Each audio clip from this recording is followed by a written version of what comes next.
ॲपलचा course करत होतो मी, higher diploma in software engineering, आणि वडील माझे BARC मध्ये सायंटिस्ट होते. माझ्या लाईफमध्ये मी बघाल तर मागच्या 24 वर्षाच्या करिअरमध्ये 75% पेक्षा जास्त क्लायंट माझ्या बायका आहेत. बर. तर ते काय स्ट्रगल करतात, त्यांना काय काय इश्यूज येतात, समोरचा जो त्यांचा नवरा असेल किंवा जे काय ज्याच्या विरुद्ध केस असेल बरोबर. ते त्याला पैसे द्यायला तयार नसतात, किंवा ते कोर्टामध्ये सांगतात आमच्याकडे काहीच नाही, किंवा नोकरी सोडून घरात बसतात.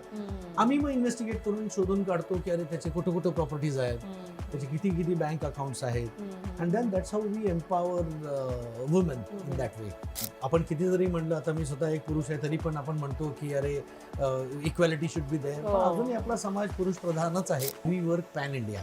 नमस्ते, मी ॲडव्होकेट टीरा धाडगे. कोणत्याही क्षेत्रात तुमची कामगिरी वाखाणण्यासारखी असेल, इतक्या लोकांशी मी बोलतेय ना, काहीतरी रोज नवीन शिकायला मिळतं. एकमेकांना मदत करण्यासाठी तुम्ही ही कम्युनिटी जॉईन करू शकता, Pune women's club.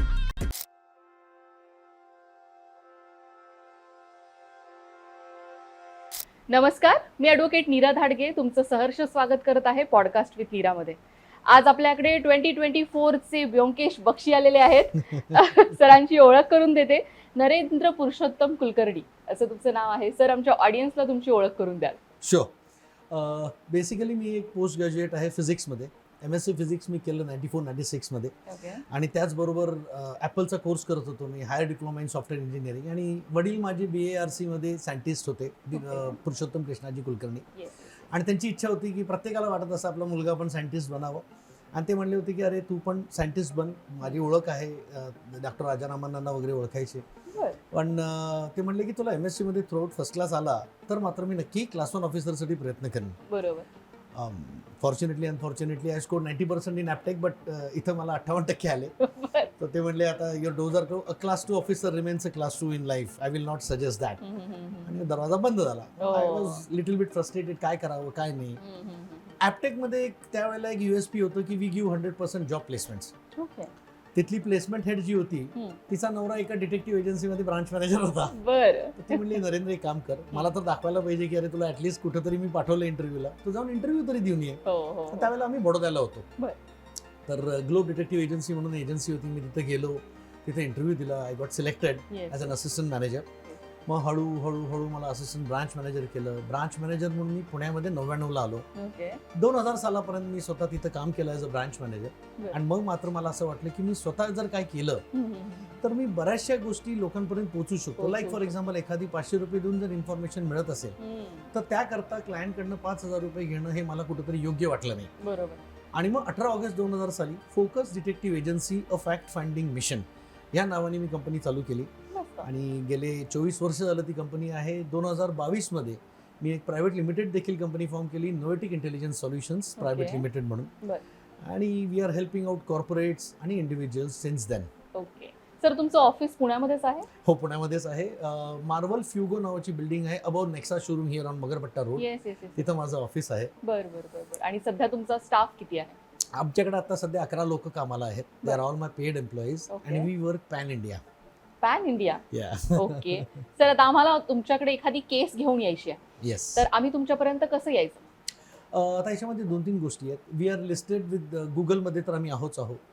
Just dial सारखे सर्व्हिसेस आमच्याकडे आहेत. दुसरी गोष्ट म्हणजे I am also a member of BNI, business network international, जिथं आम्ही एकमेकांना ओळखतो. सॅटर्डे क्लब सारखं एक आहे ऑर्गनायझेशन, जिथं मी मेंबर आहे. तर अशा काही माध्यमातून तुम्ही आमच्यापर्यंत पोहोचू शकता. बघायला गेलं तर 2 व्हर्टिकल्स आहेत आमच्या बिझनेसमध्ये. B2B जर म्हणाल, म्हणजे बिझनेस टू बिझनेस, तर आम्ही कॉर्पोरेट्समध्ये anti management activities, leakages of confidential data, त्याच्यानंतर लेबर रिलेटेड इश्यूज, जे लेबर कोर्टात गेलेल्या केसेस, चोरीच्या केसेस, ह्याच्यामध्ये आम्ही कॉर्पोरेट्सना मदत करतो. एक मोठ्या प्रमाणात इंटेलेक्च्युअल प्रॉपर्टी इन्व्हेस्टिगेशन्स, म्हणजे ट्रेडमार्क तुम्ही घेतलाय आणि कोणतरी तुमचं ट्रेडमार्क व्हायोलेट करते, तुमच्या ब्रँडचा मिसयूज करतोय, तर आम्ही ते आयडेंटिफाय करून देतो की ही लोक कुठं कसा प्रॉडक्ट विकतायत, त्यांचं सप्लाय चेन काय, डिस्ट्रीब्युशन नेटवर्क काय, आणि मॅन्युफॅक्चरर कोण आहे, आणि मग त्यांच्या विरुद्ध लिगल ऍक्शन घेतली जाते. तर हे झालं B2Bचं. B2C मध्ये म्हणाल तर लग्न आधीची माहिती काढणं, स्थळ कसं आहे, कॅरेक्टर कसं आहे मुलाचं, फायनान्शियल्स कसे आहेत, त्याच्यानंतर लग्नानंतरचे इश्यूज येतात, डिवोर्स रिलेटेड इश्यूज. माझ्या लाईफमध्ये मी बघाल तर मागच्या 24 वर्षाच्या करिअरमध्ये 75% पेक्षा जास्त क्लायंट माझ्या बायका आहेत. तर ते काय स्ट्रगल करतात, त्यांना काय काय इश्यूज येतात, समोरचा जो त्यांचा नवरा असेल किंवा जे काय ज्याच्या विरुद्ध केस असेल ते त्याला पैसे द्यायला तयार नसतात किंवा ते कोर्टामध्ये सांगतात आमच्याकडे काहीच नाही किंवा नोकरी सोडून घरात बसतात. आम्ही मग इन्व्हेस्टिगेट करून शोधून काढतो की अरे त्याचे कुठं कुठं प्रॉपर्टीज आहेत, त्याचे किती किती बँक अकाउंट्स आहेत, and then that's how we empower women in that way. एखादी इंटरेस्टिंग केस सर आम्हाला तुम्ही सांगा. B2B मध्ये म्हणाल तर एक चाकणमध्ये एक मल्टीनॅशनल कंपनी आहे. त्यांचा एक वेंडर होता जो त्यांना पेमेंट देत नव्हता आणि जवळजवळ 8 वर्ष झालं केस चालली होती. त्यांच्याकडे जो ऑफिस ऍड्रेस होता तो बंद केलेला होता. ऍड्रेस जो होता आणि तो इंदोरचा होता. इंदोरचा ऍड्रेस मध्ये समन्स पाठवलं तर वडील म्हणले माझा आणि मुलाचा काही संबंध नाही. मग आता समन्स इश्यू कसं करणार. आणि मग BNI थ्रू माझ्याकडे एक ऍडव्होकेट ती केस घेऊन आले. 8 दिवसात आम्ही त्याला शोधून काढलं. And now the summons has been successfully issued and he is legally now behind the bars. खूपच वास्ट आहे हे. असं बोलायला जर आपण गेलो तर खूपच वेगवेगळे विषय निघतील. माझ्या डोक्यामध्ये वेगळे वेगळे थॉट्स मध्ये विषय हे होत आहेत. तरी मी तुम्हाला विचारते, जर एखाद्या म्हणजे तुम्ही आता बोललात की स्थळ आल्यानंतर तुम्ही त्यांचं डिटेक्टिव्ह हे करून माहिती देता, करेक्ट, तर कसं ठरतं मग ते? आता कुणाची काही ना काहीतरी तर हिस्ट्री निघणारच. असं कोणीच नाहीये की ज्याची हिस्ट्रीच नाही निघत. काही ना काहीतरी तर एकदम जुनं काहीतरी निघणार. मग ते कसं हँडल होते किंवा फॅमिली कशी हँडल करते? आता एक इंटरेस्टिंग केस तुम्हाला सांगतो. प्री मॅरिटलचं तुम्ही विचारलात म्हणून. मुंबईची एक क्लायंट होती माझी. तिच्यावरती खूप जबाबदाऱ्या होत्या. आईला कॅन्सर होता म्हणून ती लेट मॅरेज तिचं ठरलं होतं. After her mother expired she was looking for a bride groom. आणि साधारण वयाच्या 35-36व्या वर्षी ती स्थळ बघत होती. तिला एक ऑनलाईन स्थळ मिळालं. तो पुण्याचा होता. तो तिला भेटला वगैरे सगळं झालं. त्यांचं एंगेजमेंट ठरली.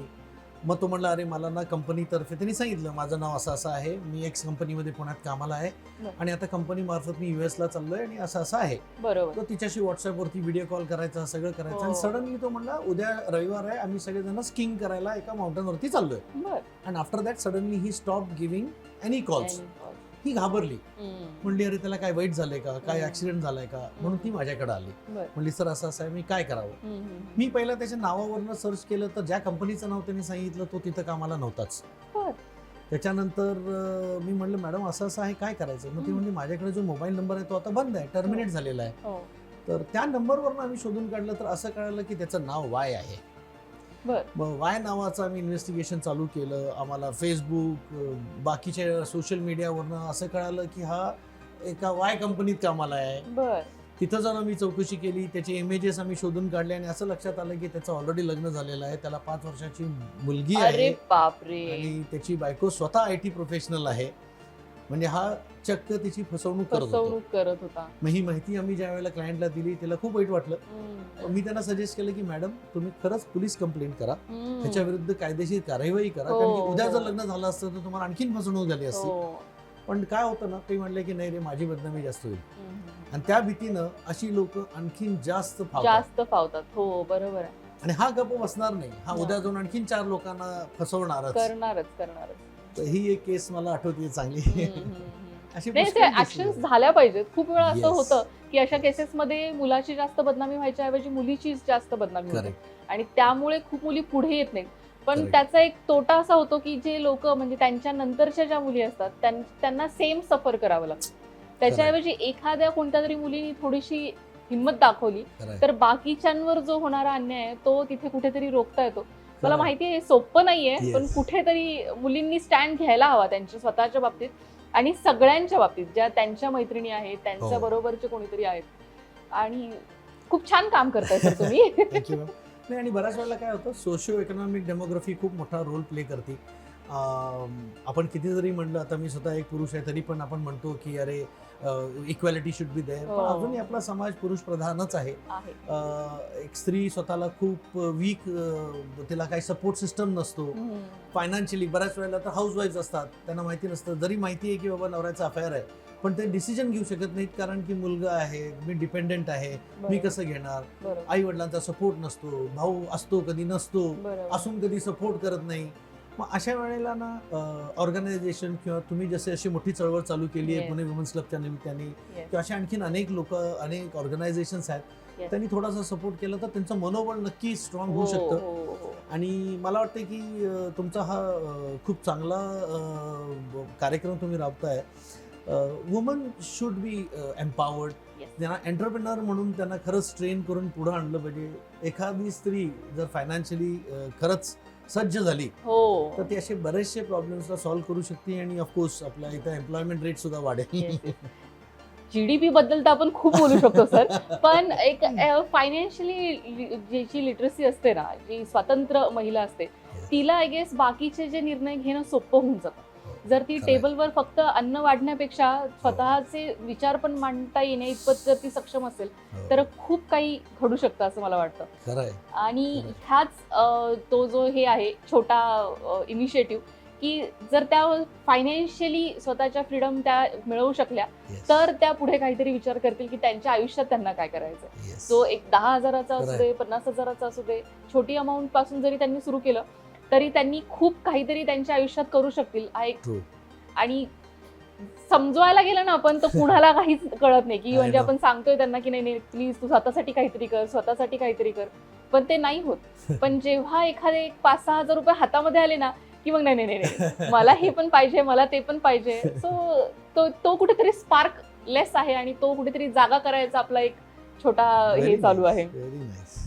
आपण मूवीज मध्ये पाहतो सर, बादशाह येतो, डेंटेडेंग सगळं सुरू होऊन जातं. येस येस तसं काही डिटेक्टिव्ह इंडस्ट्रीमध्ये आहे का? नाही, ऍक्च्युअली कसं असतं, investigation is a very risky business. Unfortunately इंडियामध्ये सुद्धा 2007 मध्ये एक प्रायव्हेट इन्व्हेस्टिगेशन बिल म्हणून पास केलं गेलं होतं लोकसभामध्ये, ज्यांनी प्रायव्हेट डिटेक्टिव्ह एजन्सीजना एक चांगला एक लिगल सपोर्ट मिळाला असता. पण ते राज्यसभेमध्ये स्टँडिंग कमिटीमध्ये गेलं आणि ते कधी पारित झालंच नाही. आमच्याकडे जनरली केसेस तेच येतात ज्यांना पोलिसांकडे जायचं नसतं. So criminal cases we generally don't handle.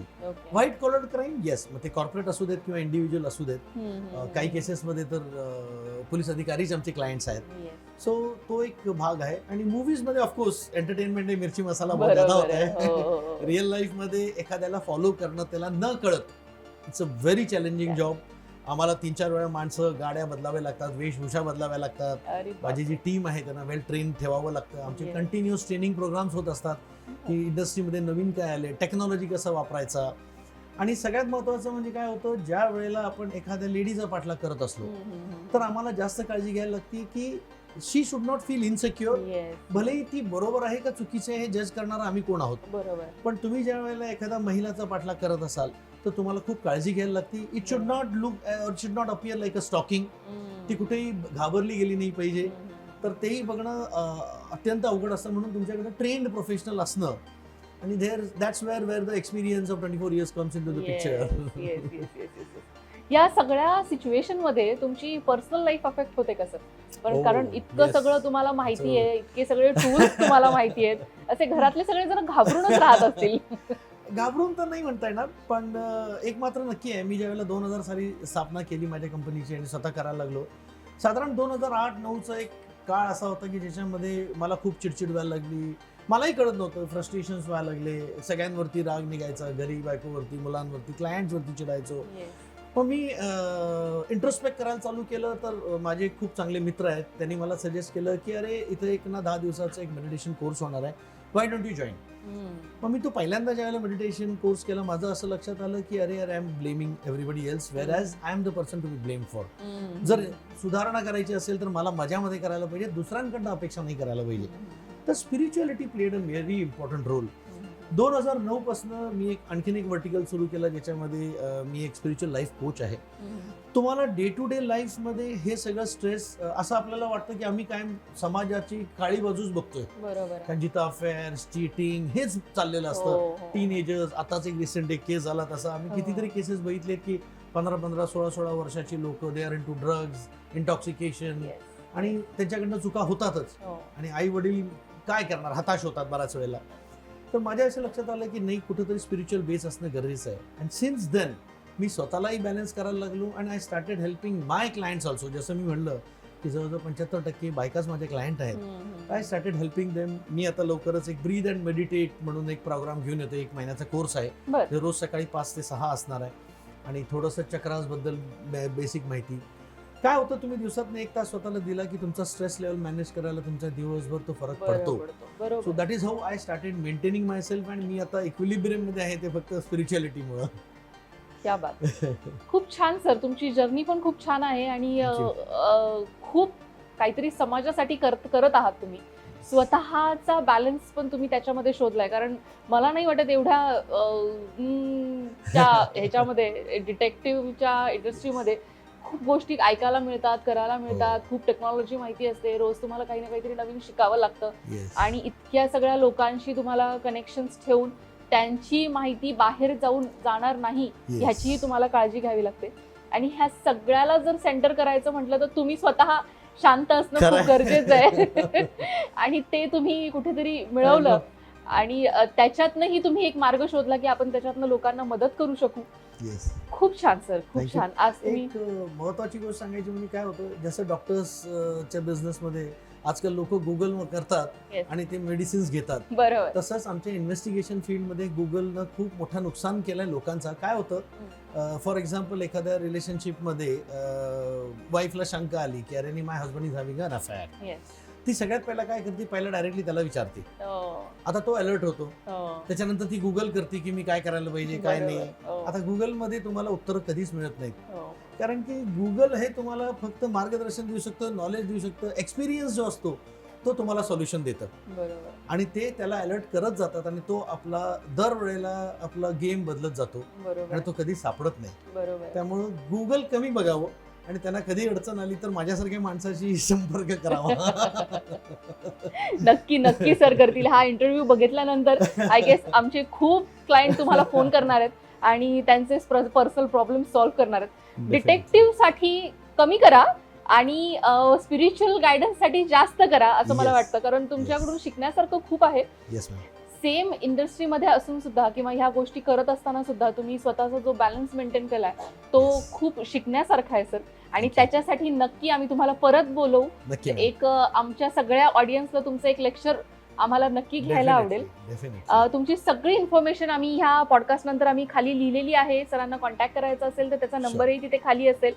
Sir तुम्ही आज इथे आलात आणि इतका वेळ आम्हाला दिलात, खूप खूप धन्यवाद. Thank you so much ma'am. You are doing a fantastic job. आणि आज खरंच काळाची गरज आहे की देशाला म्हणा, फॅमिलीला म्हणा, आज जर वुमन सक्षम झाल्या, if you empower women, the family, the nation automatically become stronger. आपल्या जननी भूमीश्च स्वर्गावती जसे म्हणतात, तर हे तुम्ही खरंच खूप मोठं कार्य करत आहात आणि कंटिन्यू करत राहा. आमच्याकडनं काही सपोर्ट लागला ना आणखीन एम्पॉवर करण्याकरता तर वी आर ऑलवेज देअर. नक्की नक्की sir. Thank you so much for calling us here. Thank you.